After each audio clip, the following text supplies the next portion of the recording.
அனைவருக்கும் வணக்கம். என் பெயர் ஜோயல் கிஷன். நான் 1ஆம் கிளாஸ் படிக்கிறேன். இப்போ நான் கதை சொல்ல போகிறேன். கிள்ளியூரோ கிராமம். அந்த கிராமத்தில் மழையே பெய்யாது.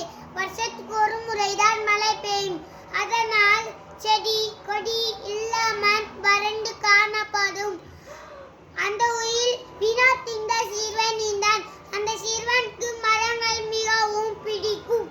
அவன் ஒரு தொலைக்காட்சி பார்த்து கொண்டிருந்தான்.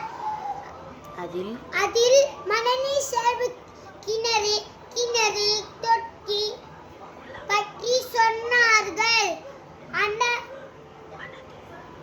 அவனது தந்தை அந்த ஊரின் தலைவர். அவர் அடுத்த நாள் கிராம மக்களுடன் பேசினார். அவங்க சம்மதிச்சிட்டாங்க. சில நாட்களில் மழை பெய்தது. கிணறு குளம் தொட்டி நிரம்பின. ஆதலால் அந்த கிராமத்தில்